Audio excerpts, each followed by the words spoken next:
Assalamualaikum warahmatullahi wabarakatuh. Salam sejahtera buat kita sekalian. Om Swastiastu. Halo teman-teman semuanya. Sebelumnya perkenalkan, nama saya Sarintan Fibiola Bangile dengan NIM C2012414 dari Fakultas Ekonomi dan Bisnis Prodi S1 Manajemen. Nah, pada kesempatan kali ini saya akan menjelaskan mengenai konsep pricing berdasarkan chapter 10 dan 11 pada buku Principles of Marketing dengan menggunakan contoh perusahaan Indomie.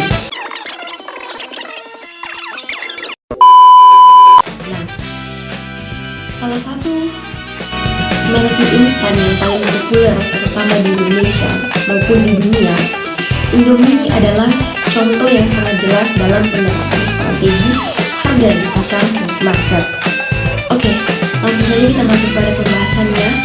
Yang pertama, di dalam chapter 10 itu dijelaskan mengenai konsep dasar harga. Seperti yang kita ketahui bersama, harga itu merupakan jumlah uang yang dibayar oleh pelanggan untuk memperoleh manfaat dari suatu produk. Harga itu adalah bagian dari marketing mix yang langsung menghasilkan pendapatan. Ada 3 pendapatan dalam pendekatan harga.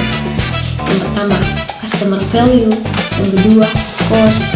Yang ketiga, competition. Nah, Indomie menggunakan kombinasi ketiganya dengan fokus besar pada cost based dan competition based pricing. Nah, bagaimana penyerapan pricing Indomie? Yang pertama itu ada pendekatan biaya. Indomie menjaga harga tetap murah karena produksi massal, kemudian bahan bakunya lokal, dan juga supply chain efisien, kemudian distribusi luas ke seluruh Indonesia. Dengan biaya produksi rendah, Indomie bisa menjual mie instan mulai dari harga sekitar 2.500 sampai dengan 3.500, menjadikan produk ini dengan price advantage besar di pasar. Kemudian yang kedua itu ada customer value. Harga Indomie itu dibuat sesuai dengan nilai yang dilakukan oleh konsumen Indonesia, yaitu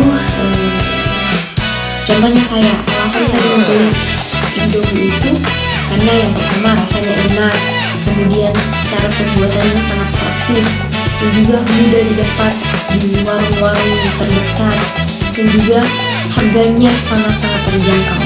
Jadi nilai ini yang membuat konsumen menerima harga Indomie sebagai produk dengan value for money. Nah, selanjutnya yang ketiga itu competition. Jadi Indomie ini sendiri menghadapi persaingan dari merek mie instan lainnya seperti Mie Sedap, ada juga Super Mie dan juga Gaga. Harga Indomie biasanya setara, tapi Indomie memiliki keunggulan brand yang lebih besar sehingga tidak perlu menjadi yang termurah. Oke, sekarang kita masuk pada bagian strategi lanjutan.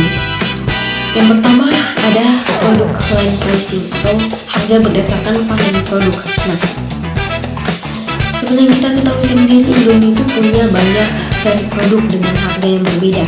Misalnya Indomie goreng kuah yang regular, kemudian Indomie premium yang real meat, kemudian Indomie hype abis, Indomie kuliner, kemudian Indomie kuliner Indonesia. Setiap ini produk diposisikan untuk harga tertentu. Nah, kemudian yang kedua ada option.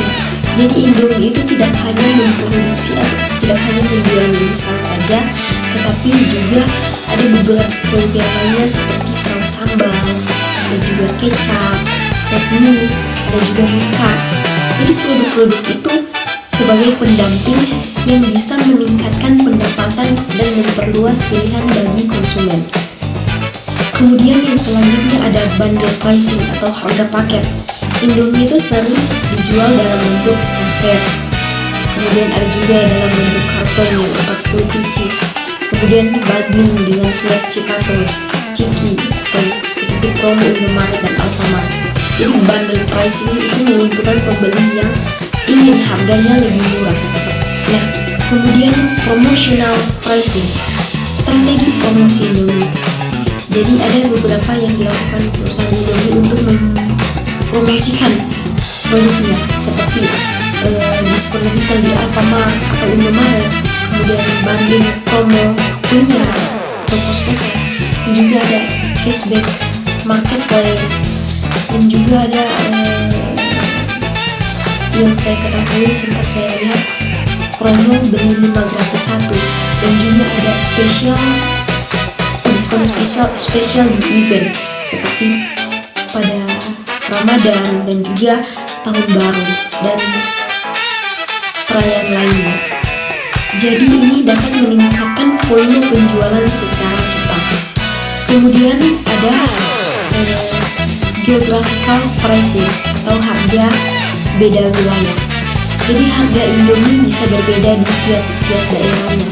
Seperti di Jawa itu harganya lebih murah, kemudian di Kalimantan dan Papua harganya lebih mahal karena termasuk biaya distribusi besar.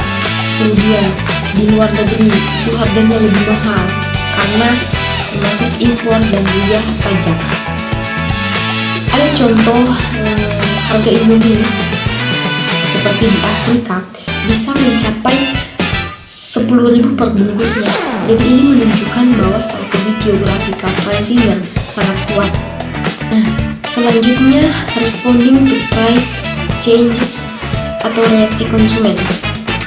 Jadi Indomie ini sendiri ketika harganya naik, konsumen itu biasanya tetap membeli karena sudah loyal, dan juga mungkin mereka akan memilih varian yang lebih murah, dan juga membeli dalam jumlah besar sebelum harga naik.